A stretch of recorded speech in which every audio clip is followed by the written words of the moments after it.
Welcome to Bassmaster Radio, presented by Phoenix Boats, the show for fishermen by fishermen. Today's show is brought to you by Enigma Fishing. Cast, catch, repeat. Visit Anderson, South Carolina, home of beautiful Lake Hartwell. Phoenix Boats, experience the difference. And by the Bass Anglers Sportsman Society.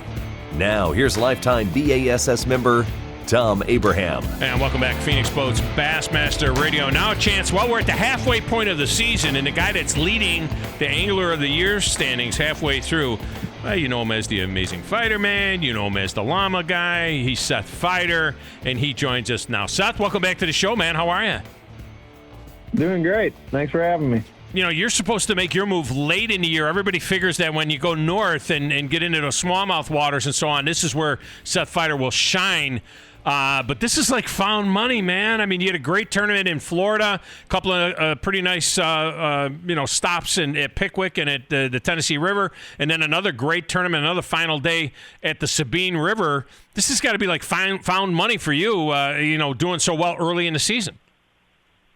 Yeah, really nice bonus. Florida and then tidal rivers are basically my biggest weakness. So coming out of there with good points really helps. And, hopefully we're still talking about this at the end of the year. And we got a few more speed bumps in the way. But I think if we can get up north where I'm sitting in contention, we might have a real shot at it. What does it do for your confidence, though? You know what I mean? When you know that you can go into these waters, because, I mean, you look at the way your game has grown over the last 4 or 5 years. What does it do for your confidence to know that you can go into a place like the Sabine, which was an incredibly brutally tough fishery, and have that kind of a result? Yeah, I think there's a lot of luck in that. Going into the Sabine, just cashing a check there would have been a win for me, and coming out of there with a top 10, just super fortunate for that to happen. But just weird stuff's been happening this year. I've been making really good decisions, and, hopefully I can keep that going. One of those decisions was to go to that little spinnerbait that you did so much damage in. Talk to us about that a little bit and how that worked out for you. Yeah, I had been catching some fish on a spinnerbait through the tournament. I think, honestly, it was just a decision to start where I started on day 2. And like I said, just stupid lucky stuff. I was basically the last boat out on day 2, and my primary area was about a 45-minute run, and I really didn't get any bites in there the first day for the first couple hours. That I kind of needed the tide to go out, so kind of just a gut check decision. I said, I'll just fish around here for a little bit, partly just because I hadn't caught anything early in the morning, and another reason I didn't want to, jump boat lakes the whole way. I figure if I pulled off and fished for 10 minutes, I'd have a nice clean run to where I was going. And in those first 10 minutes, I caught a keeper and a 3-pounder and, just stayed there and never left that area. You were extremely consistent, 39 pounds, 7 ounces, so just under 10 pounds per day. And that's how your weights were, 9:13, 10:13, 10:2, 8:11 on the last day. Did you feel like that was the ceiling, though, for that spot that you were in? Or did you feel like that you still had an opportunity to get a good fish, and a good fish being a 3-pounder there throughout the week? Yeah, no, absolutely. I mean, actually, day 2, I could have had a really, really big bag. A couple fish got away from me, but the last day just never had a good bite. But the 2 days prior to that, I got a couple good fish in the boat and had some more opportunities. So I knew I had a lot of confidence in that area and knew there were some big fish there to be caught. I thought for a moment there that you were going to catch a limit of fish off of that stump on Sunday, that one spot, and it was like one after the other. You kind of feel like that's a one-fish spot. Talk about that. Was that something you had marked earlier, or was it something, hey, I'm just out here fishing, oh, that looks good, I'm going to cast over there, and that kind of an adjustment?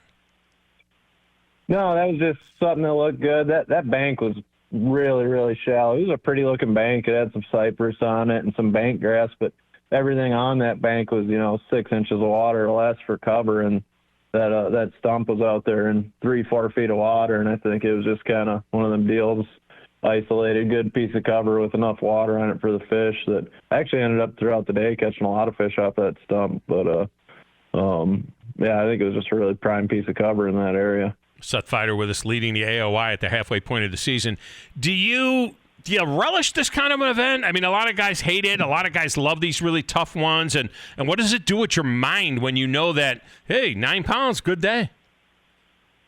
Yeah, no, I enjoy those kind of events. I don't want to go to it every single time. It's nice to have some slugfest, but that tough fishing takes a lot of guys out of it mentally. You can have really. I mean, the first day of the tournament, I didn't have a fish in the boat till 10 o'clock. Ended up making a good decision at the end of the day and catching a couple nice ones, but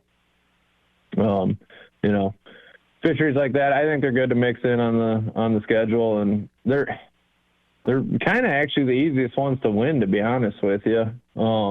Just because a couple good bites goes so far in those deals versus, like when we go to Fork, you might catch 100 pounds and not win. Yeah. Yeah, it's good stuff, Seth Feider. You also gave us a great moment on day 3 on Saturday when you finally did start. Well, I say finally. You were into them in the morning.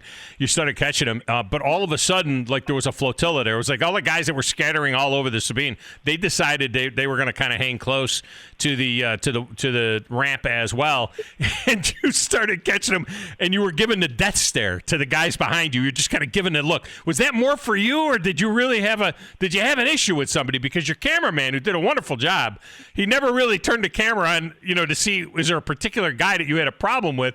But it was a great moment. Tell us about that. Yeah, those guys in there didn't do anything wrong. I just had one guy was coming down the bank towards me. I was going towards him, and literally he got 10 feet behind me, and I caught 2 fish where he just drove his trolling motor. I was just fired up that morning. I was feeling it, and nobody else did anything wrong, and no hard feelings or anything like that. But I was just fired up and in the mind frame where all the bass are mine, and I didn't want to share. But that was a good look, man. I played college hockey, and I've seen that look in guys' face before. You know what I mean? That was like just about ready to go. You know what I mean? Just about ready for the gloves to come off. That was the look. You kind of perfected that a little bit. Yeah. What I was going for. It was good stuff for sure. Seth Feider with us. All right. The other thing, we talked about it being a tough tournament, but it is Orange, Texas. The crowds turn out there like crazy. We have a wonderful affiliate in Orange listening right now to us, and just talk about that crowd a little bit and what it was like, almost a shock to the system to see that crowd turn out the way they did turn out, record crowds like that, even knowing that it was a tough fishery and that the people were just wanting to be back out there and seeing you guys.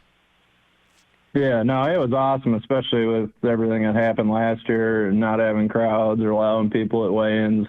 Every time we go to Orange, Texas, they show out, and I'm pretty convinced those are the nicest people in the U.S. anywhere we've been that I've met. Half of them invite you back to their house for dinner and cook you crawfish, and just awesome crowds. And it's nice to have the fans there again. You get all pumped up when you go up there and weigh in, and everybody's cheering. And I know the fishery ain't the best, but the crowds and the people there really make up for it. No, they're absolutely tremendous. All right, you're a Rapala guy. We're sponsored by Rapala here as well, and you head off to Fork next, and it's going to be a totally different deal. We saw the damage that Patrick Walters did there last year with the jerkbait in the trees. It's a totally different time of year, obviously April than it was last year in the fall. But just talk to us a little bit about what might be hanging from your line and what you're thinking, how this is going to go at Fork.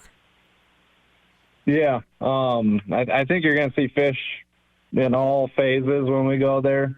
There's probably going to be a few fish that haven't spawned. I'm assuming there's definitely going to be some fish spawning, and I know for a fact there's some fish that are done already. So, I think it's going to be really wide open, and the guy's just going to be able to fish his strengths. But I'll definitely have a Terminator walking frog tied on.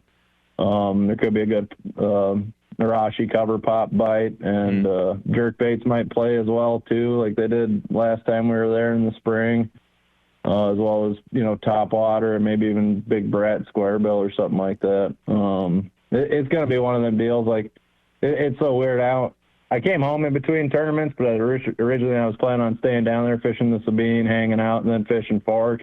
And the amount of stuff you need for the Sabines, like 2 little Plano boxes, you know, and the amount of stuff you're going to need for fork is basically everything I own. So you're not going to throw that little quarter-ounce spinnerbait at fork? Is that what you're telling us? That's not going to happen? No, that one's gonna stay home. That's one of them places where 3-pounders aren't really any good, and 2-pounders definitely aren't. I gotta say, man, I really like that Brett spinnerbait or square bill from Rapala. That is a really nice square bill. In both sizes, the big one is fantastic. You'll probably need that there, but also the smaller ones as well. That's a really, really good bait. Yeah, the small one's a good fish catcher, and then when you go to places like Fork, that's when you pull out the big one, and maybe not get as many bites, but really target those 4+ pound fish. All right, before I let you go, you got to tell me about the adventures of the proper Bassin men. All right, so you're a Minnesota guy. You got the flow going. You hook up with Matt Robertson, who's just as redneck as they come. From Kentucky. He's got the flow going, and then I don't even know Pat Renwick. All right, but I know he's got a flow going as well. So tell us about this show that you guys are going to have, and when we can see it.